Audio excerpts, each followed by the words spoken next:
Mesdames, Messieurs, bonsoir à toutes et à tous. Bienvenue à cette édition du 20h sur Equinox Télévision. Jonathan Babila, good evening. Bonsoir.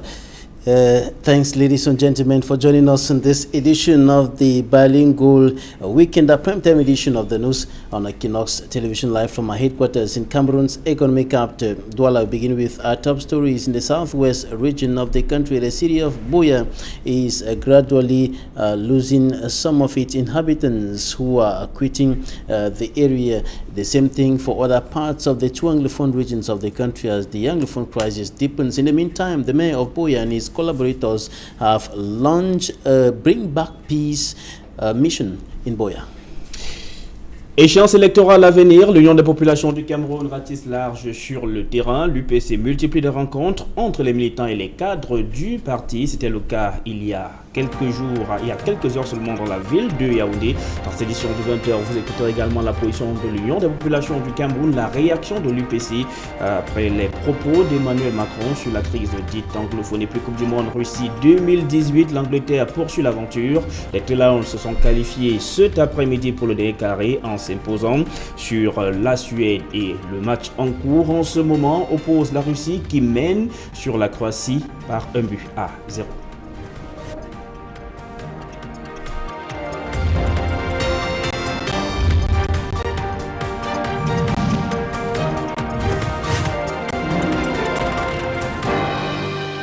Une fois de plus, bonsoir et bienvenue au 20h sur Equinox Télévision. L'UPC se mobilise et réagit aux propos d'Emmanuel Macron sur la crise dite anglophone au Cameroun et sur d'autres questions d'actualité sur le continent africain. L'UPC qui se mobilise pour les prochaines échéances électorales multiplie des rencontres entre les cadres du parti et les militants de ce même parti politique.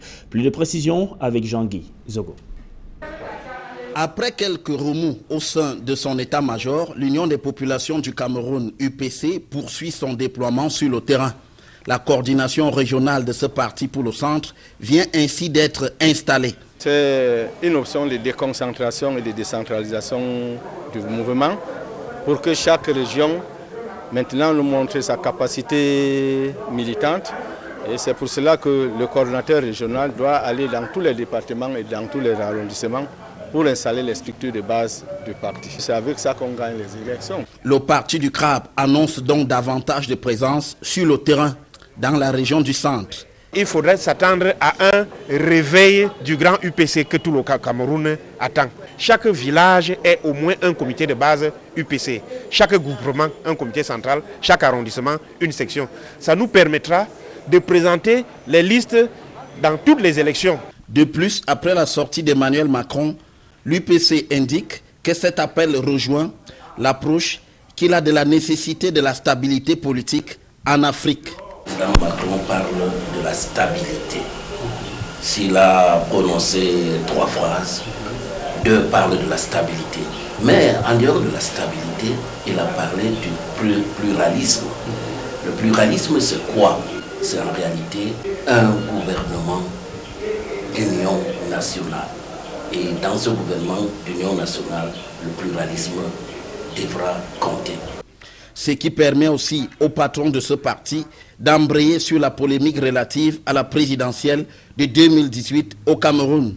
Tout le monde doit aller autour du président qui est en place et lui doit faire un gouvernement d'union nationale qui recrute tous les partis afin de sortir le pays de la crise, surtout la crise qu'on appelle crise anglophone, et organiser des élections qui sont plus fiables et plus crédibles. Il reste que cette énième mini-crise a remis au goût du jour des fragilités de l'UPC. Allons maintenant faire un tour au camp pionnier du groupement Ndjori. C'est dans le département de la Haute-Sanaga où les populations font face à de nombreuses difficultés telles que le sous-équipement des rares centres de santé qui existent, le déficit des enseignants dans les écoles ou encore les coupures intempestives de l'énergie électrique. Suivons notre guide, Marcelin Garsap.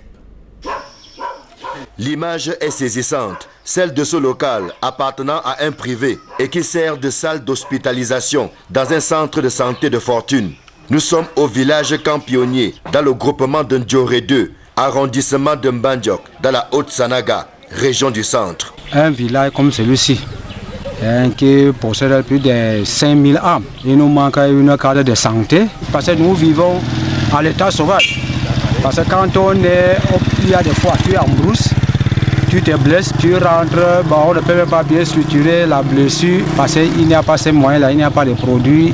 Ici, le centre de santé n'existe que dans les rêves et les populations sont obligées de faire contre mauvaise fortune bon cœur. Si l'État peut penser à nous afin de nous créer une case de santé, vu la densité de la population que vous avez entendu qui va plus de 4-5 000 âmes. Ici exerce une aide-soignante dépourvue de tout. C'est la seule qui est en charge de la santé de plus de 5000 âmes. Je vous demande du soutien. Nous sommes au village. Ce qui fait qu'on envoie les malades en ville, c'est parce qu'on n'a pas le matériel, on n'a pas l'équipement. On a besoin de l'équipement. On veut le matériel, on veut les produits. Sur le plan de l'éducation, le tableau est plus que noir. Bien que doté d'infrastructures acceptables, l'école publique du village souffre d'un manque criard d'enseignants. L'école compte 457 élèves, mais avec un seul enseignant d'État. Nous sommes obligés d'utiliser les maîtres des parents pour nous savoir ce que ça peut coûter à l'APE. Il y a également le problème de l'eau. Les enfants n'étant pas autorisés à sortir du cadre scolaire pour aller chercher de l'eau au quartier, ils doivent rester aux heures de classe à l'école. Donc si on peut avoir un forage, ou bien alors on peut aménager. L'argent qu'on dépense pour payer les enseignants vacataires, cela pouvait nous permettre aussi de creuser le puits, comme il nous manque là aussi, là, qu'on pouvait creuser aussi certains puits là pour que certains parmi nous puissent se ravitailler. Le recours aux instituteurs vacataires a un coût que les villageois ne parviennent pas à supporter. Si on fait 5 photos, ça fait 150 000 francs par mois. C'est beaucoup d'argent. C'est pas tout le monde qui comprend bien que ces mecs des parents doivent être payés par leur argent. Ils demandent toujours qu'est-ce que l'État fait, pourquoi on a créé l'école. Apparemment, ils sont essoufflés. Le logement ici est une autre paire de manches. C'est une équation à plusieurs inconnus. Vous voyez, nous habitons le foyer des jeunes du village. Et quand il y a réunion, nous gênons beaucoup la population. Donc si comme ailleurs, on peut nous envoyer également quelques maisons d'astreinte pour qu'on libère le foyer du village. Ça sera vraiment intéressant. L'accès aux autres services sociaux de base, tels que l'eau, l'électricité et la route, est un véritable casse-tête chinois. L'unique point d'eau du village est l'objet de toutes les convoitises. Et il arrive même que des gens bagarrent pour une goutte du précieux liquide. Le château d'eau qui est ici, que derrière moi, ce château a été fait. Mais jusqu'à aujourd'hui, là, même une goutte d'eau n'est jamais coulée là. Jusqu'à, voilà, ça, la roue est en train de détruire ça comme ça. Il y a aussi le problème de l'électricité. Nous avons baisse de tension. Mais la mairie a promis de nous faire des routes. Mais on a eu cette promesse, mais ce n'est pas encore réalisé. L'État a quand même doté un poste de police. Donc il y a le manque du personnel au point qu'il n'y a pas de secours au moment qu'il y a des inconvénients. À ces difficultés s'ajoute une insécurité, elle-même exacerbée par les fléaux dont les jeunes du village sont les instigateurs. Un vrai gâchis. Les promesses d'assassinat, les meurtres, les raquettes, les vols et tout. C'est pas l'image de la jeunesse camerounaise dont nous en avons besoin. Ce que moi je souhaiterais, si la jeunesse de ce village peut vraiment prendre conscience, une jeunesse ardente au travail, une jeunesse qui peut fournir de l'espoir pour le développement du village. Les 5000 âmes du camp pionnier du groupement de Ndioré 2 nourrissent l'espoir de voir un jour leur village sorti du sous-développement. Jusqu'ici, leurs multiples cris de détresse retentissent dans le vide. Ils attendent de pied ferme les politiciens d'un jour qui viennent battre campagne, récoltent des voix, puis disparaissent dans la nature pendant la durée de leur mandat. C'est au prix de l'amélioration de leurs conditions de vie qu'ils entendent désormais voter. Ainsi tranche-t-il le cœur meurtri. On ne peut pas s'en sortir. On ne peut pas. Un reportage réalisé avec la collaboration de Charles Melingui. En Kondiok, dans le département d'Unkam, c'est le vivre ensemble qui est célébré. En présence du gouverneur de la région littorale, Samuel Dieudonné Ivaha Diboa, les élites, fils et filles de Kondiok se sont réunis pour consolider leur cohabitation avec les populations venues d'autres localités du Cameroun. Jean Guizego. Cette initiative avait démarré en mai dernier en Kondiok sous la dénomination Journée du vivre ensemble et vient d'arriver à son terme. C'était véritablement la conclusion de tout ce que nous avons fait en mai avec une grande cérémonie de récompense des citoyens, des habitants de Nkonjo qui étaient des modèles de vivre ensemble, mais en même temps une cérémonie de promotion du bilinguisme par un don de 5000 livres en anglais que nous avons distribué à tous les établissements scolaires de l'arrondissement de Nkonjo. Pour cet hommage, il est rappelé comment le vivre ensemble s'est incarné dans l'opération dite Yabassi Bafan. Nkonjo a été ce site qui a hébergé la Sodenkam dans ce projet d'aménagement de l'axe Yabassi Bafan. Et à la suite de la crise économique, cette structure avait fermé. Les pionniers ne sont pas partis, ils sont restés aux côtés des villages autochtones pour continuer ainsi à nourrir la région du littoral. L'opération Yabassi Bafan avec la Sodenkam en a fait un véritable modèle de développement couplé à l'intégration nationale. Par une action bien planifiée par les pouvoirs publics et le gouvernement camerounais, des Camerounais recrutés dans les autres régions étaient installés ici, dans 17 villages pionniers, aux côtés des communautés locales des cantons Bandem et Mban, qui les ont accueillis. 3 temps forts ont donc marqué la célébration de cet événement. D'abord, l'inauguration de la place du Vivre Ensemble, intégration nationale, avec un monument présentant des mains correspondant aux 10 régions du Cameroun. La décoration des pionniers de la première génération et le passage des témoins entre la première et la deuxième génération des pionniers. Les pionniers de la première génération se disent honorés de cette distinction. Aujourd'hui, je suis content d'avoir ce mérite parce que c'est ce que je n'attendais pas. Alors que si je meurs aujourd'hui, je pars donc déjà avec un médaille. Et j'attends toujours, s'il y en a, je serai toujours content si on peut encore penser à moi pour me réveiller, mes vieux travaux qui sont herbacés, c'était abandonné ma fatigue, ça fait que mon champ sont herbacés. J'ai la joie dans mon cœur sur ce mérite qu'on m'a donné aujourd'hui. Parce que depuis, j'ai travaillé fatigué. Mais maintenant, je n'ai même plus la force, mais je remercie mon mandat. Je suis aujourd'hui avec ma sœur ici. Je remercie le gouvernement de nous encourager.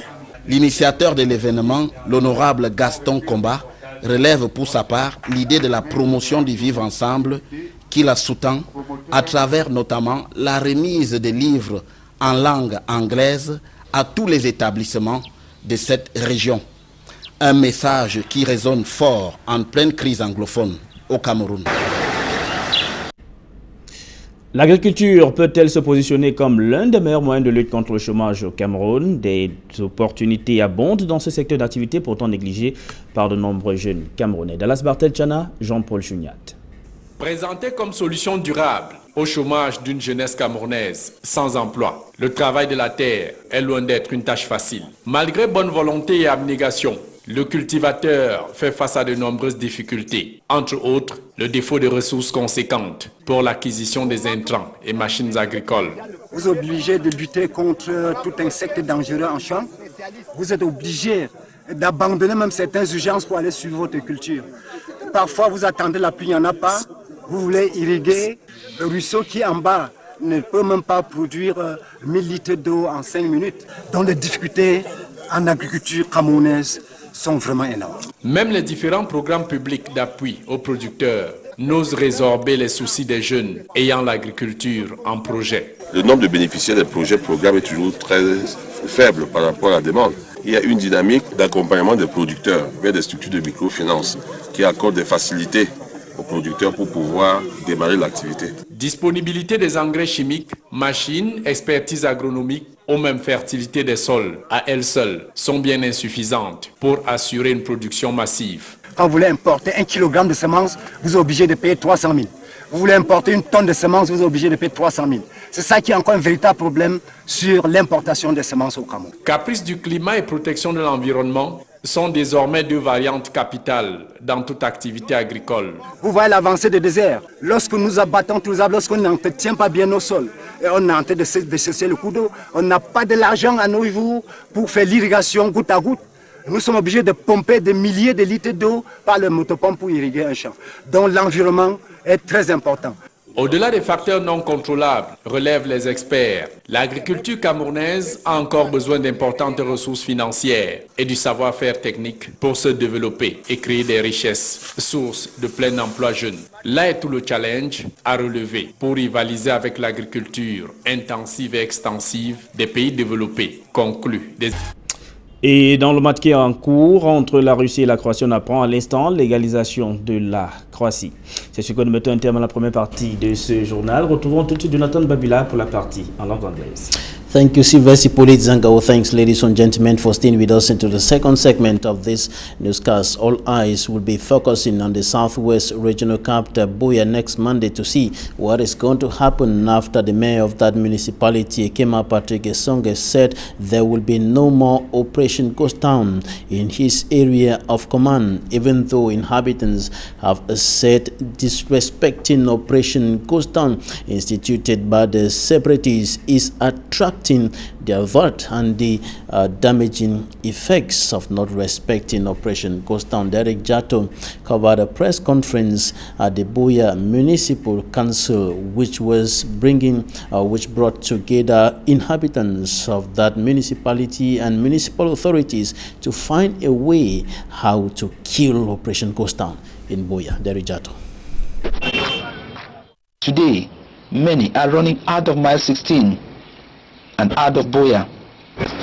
In my 16, if you get down to my 16 now, there are no people in my 16. All people have fled away. If I come here, my family is not with me. I'm the only one living in my house, a big house. I reside at my 16, and I work at the As I speak to you now, I have relocated my family from the area where I was living. People are afraid instead of the military. They are not afraid of the boys that are running around. But the military, when they come out, anybody they see, they just deal with you. So that is why people have carried their things away. I'm talking like this, my family, they are not here. I sent them, also lamented that the military forces sent on the field to secure them and their properties are instead aggravating situations. And when the military came, people were going to the market that morning. They are also firing shots instead of protecting the people. Women were running and throwing their finalities and their vegetables. In fact, this morning, this is not the way the military is supposed to work. If there's a possibility of organizing a workshop to educate the military on better ways of being trained with us. My worry is if the mayor can go to the military and tell them to be able to identify who they are looking for. You should not see anybody and the fire shot. Then, what needs to be done? A question was asked. So I just want to appeal, my Lord, that if there is a possibility for some sort of dialogue to be introduced rather than involving the military, it will be on our safer side. Thank you. And to others, Mayor Ekema Patrick Esonge of Buea should also be supported by other elected officials in this Operation Bring Back Peace to Buea. The meeting ended with the mayor calling all the Buea people to come out, especially this Monday. Monday, all and sundry should take its responsibilities or responsibility to get the economy of the town moving on rails. And during that press conference, some inhabitants of Buea called on the government to organize workshops or seminars to train security and defense forces on how to do their job without brutalizing the population. Many of them attributed the fact that some inhabitants of Buea are fleeing the city to military brutality. Derek Jato once more has the details.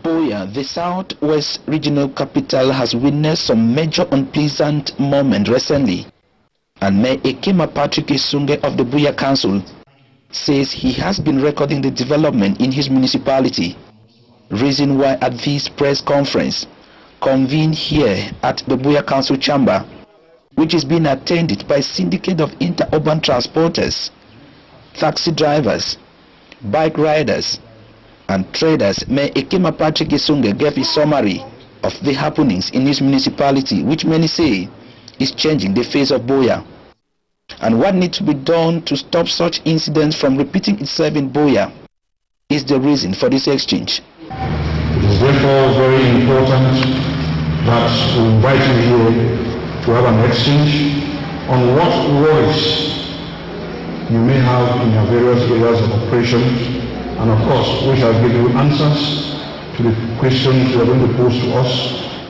But before unveiling the way forward, these participants told Mayor Ekema Patrick Isunge the story of people that have been shot at mile 16, that have been recorded at mile 16, and the case of a particular taxi driver who was shot by security forces at mile 16 on his steering while driving, but miraculously this driver survived and today he is receiving treatment.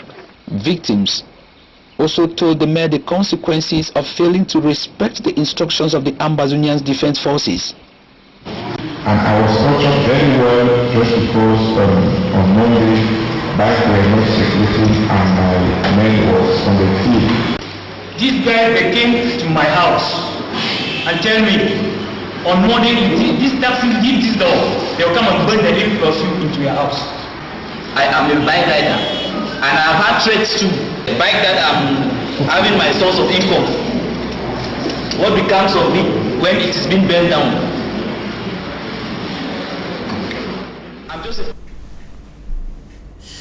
That was Derek Jato reporting there on the situation in the Southwest Regional Chief Town, Buea. Now we go over to neighboring Limbe. The OPEC city of Limbe is witnessing difficult times as a result of the influx of persons who have been displaced by the crisis. Several people who have been forced out of their homes in different parts of the Southwest region are now seeking refuge in Limbe. Now, correspondent in Limbe, Davison Maimo, talked to some inhabitants of that city on the impact of the influx of displaced persons.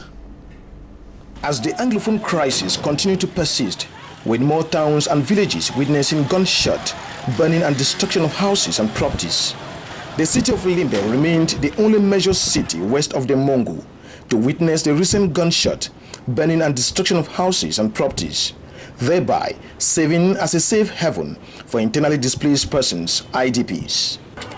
Strange faces are seen every day, especially within the commercial motorbike riders sector. It's true that there are many riders from other areas in the northwest and southwest region.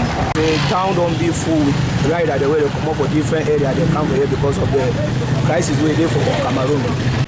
The presence of unknown commercial motorbike riders might be a serious security threat within the city of Limbe, as the good, the bad, and the ugly are all trooping in their new safe haven, Limbe.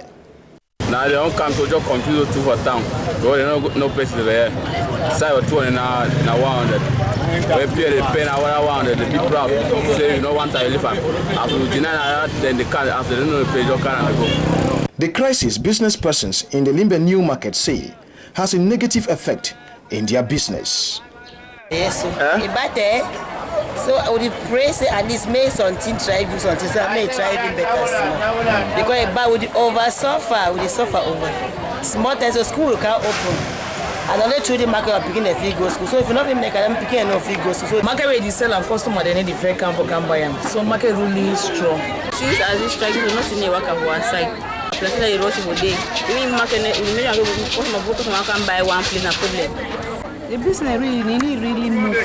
Really move that way at first. First time we sell fine. Now so we move that way. Everything being equal, things are hard, especially to families hosting internally displaced persons, as they now have additional mouth to feed.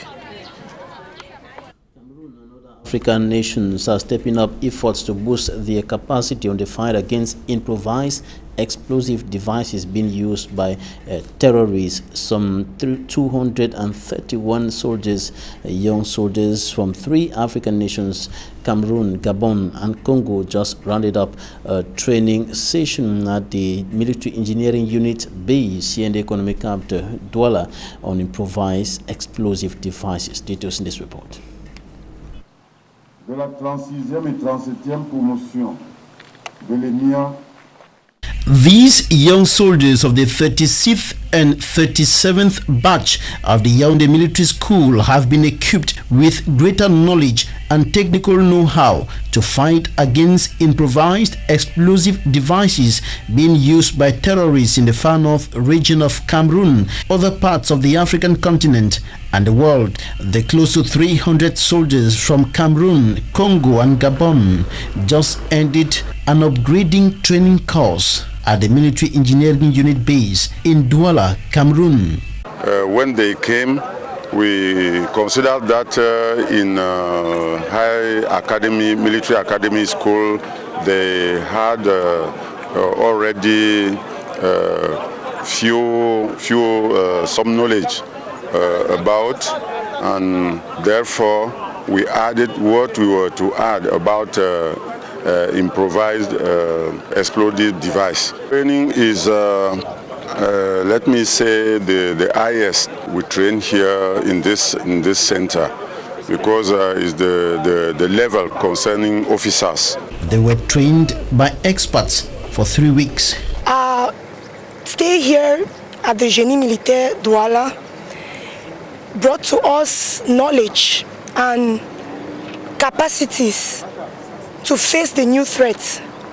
We were taught by instructors who worked in the field and who have impacted on us, that have imparted enough knowledge for us to go forth and instruct others. And as officers, we have one mission: to defend our nation. Colonel Amang Lorang, commander of the Military Engineering Unit Specialized Instruction and Application Center, urged the young soldiers to put into practice the knowledge and technical know-how acquired during the training in a bid to be effective and accurate in the discharge of their duties, notably the detection and destruction of improvised explosive devices. In the report coming up next, we're going to show you another ugly phase of underdevelopment affecting several parts of Cameroon, from the big cities into the hinterlands. And a case in point in this newscast is the locality of Mbanjok in the central region of Cameroon. For me, Armstrong Sander reports. The miserable state of this private structure, serving as the only health center in this locality, tells of how life is to these inhabitants. We are in a village called Campione of Njorotu locality, Mbanjok subdivision of Upper Sanaga division, central region of Cameroon. There are over 5,000 inhabitants in this village. With no health center, we are living in precarious conditions. There are times when you are wounded in the bush, but there is no material for you to be treated. In this village, an image of a befitting health center only exists in a dream. The inhabitants are obliged to go for anything in the form of a health unit. If only the government can think of us by creating a health center in this village, given the population density, it will be good. This is all that exists as a quasi-health unit in Campione, deficient in all the 5,000 inhabitants on this for their health problems. We need your support. Sometimes we are forced to send patients to other places because of insufficient material. On the educational domain, the board is even darker in this locality. Despite the presence of these standard structures, government school Campione has only one trained teacher for 457 pupils. The school has a total of 457 pupils with just one government teacher. We are obliged to use teachers recruited by the Parents Teachers Association with its high cost. Another challenge is that the school has no potable water. Parents also complain of the high cost of maintaining these PTA teachers. They think the money could be used for other priority projects like getting potable water to the village. According to the school headmaster, parents are becoming wary of assuming the cost of paying teachers every month, which stands at not less than 150,000 francs. Consequently, they are increasingly questioning why government should create a school and allow it without teachers. Housing is another problem in this village. The headmaster is forced to occupy the village community hall with his family. It becomes inconvenient when youth needs to have their meeting. Just like elsewhere, if they can construct some houses for us, it will be good. It will help us to vacate the community hall. Access to other basic social services like water, electricity and road is like dry season headache. The only water point in this village is always crowded. Sometimes people have to fight in order to be able to fetch water. The water tank you see behind me never supplied a drop of water since it was constructed. Now it is already running out. Adding to these difficulties is the problem of insecurity orchestrated by youths of this village. According to Valentine Ongeni, village native judge, theft, banditry, threat of assassination are common in this locality. The 5,000 inhabitants of Camp Pioneer in Jorongtu are hoping to see their village move out of underdevelopment one day. They are also waiting hard-footed for those politicians who come for campaign, get their vote and disappear in the course of their mandate. This time around, they are determined to vote who they will vote only with a guarantee for a change in their living condition. The deplorable picture of Camp Pioneer village in Banjok subdivision, central region of Cameroon, speaks volumes of the situation in many other parts of President Paul Biya's country. And that's it for this edition of the news on Equinox Television. Thanks for staying with us. Good night. Sylvestre. Bonne nuit à vous, Jonathan Babila. Mesdames, Messieurs, c'est ici que nous mettons un terme à cette édition de journal bilingue de 20h sur Equinox Télévision. Restez en compagnie de nos programmes qui se poursuivent.